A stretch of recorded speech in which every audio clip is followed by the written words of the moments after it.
Kung hey Fachoy everyone!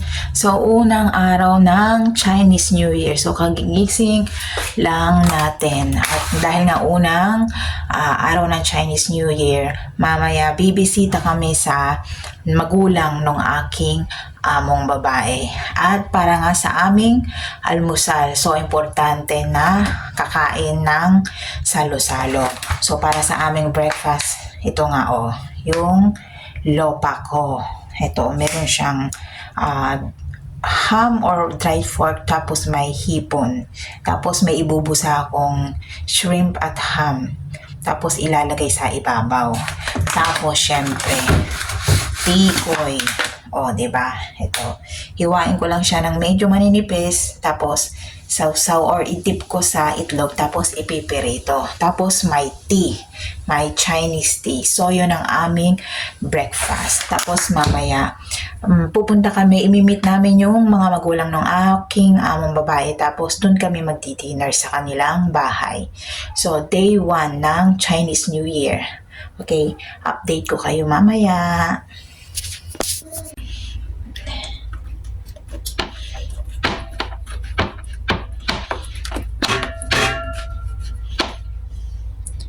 Ito yung lupa ko. So, kukuha lang tayo ng pang-almusal. Kasi nga, malaki. Malaki siya. Tapos, balik na natin yung iba dito. Tapos, ito naman yung tikoy. Kasa natin ito.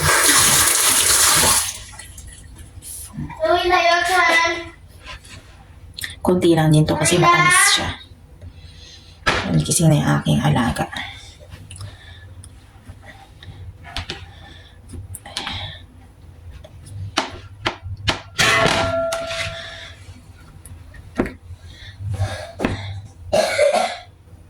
Inuubo yung aking alaga dyan. Inuubo pa. Bigla kasi lumamig. Ayan. Kunin ko na nga dito. Diba? Tapos kukuha tayo ng kaunti. Caleb! Okay. So, hiwain lang natin siya ng maninipis. Ito. So, nagising na yung aking among babae. Siyempre, binati natin siya ng Happy New Year. Ayan. Tapos, tip natin siya sa itlog. Okay. Tapos, siyempre, kakain kami ng salo-salo ngayon. Kasi nga, Chinese New Year. So, yung mga ibang helper, 4 na araw ang aming holiday. Sabado, Linggo, Lunes, Martes. Pero, sabi ni Amo, magbayad na lang daw siya. So, ayun, ang holiday ko lang ay sa Martes. Tapos ito, hinihiwa na natin. Ito yung nanggaling sa, ewan ko kung restaurant yata nanggaling to. Pero kagabi, nung manggaling kami dun sa bayaw nung aking among lalaki, binigyan din kami ng mas malaki pa rito. Doblehin mo yung size nito. Yan. Okay. Iprito ko to. Diba? Ito. Ito. Pork siya. Pork. Sabi ng amo ko mag-iwarawan ka ng mas marami. Kasi gusto ng mga bata. Okay. Ito. Dito.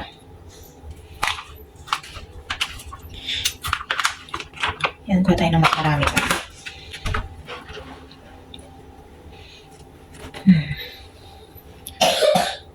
So, inuubo yung aking alaga. Unang araw ng Chinese New Year, inuubo. May sinat pa.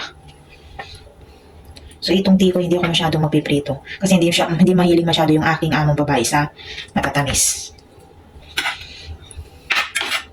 Mo, yung mga dried hipon.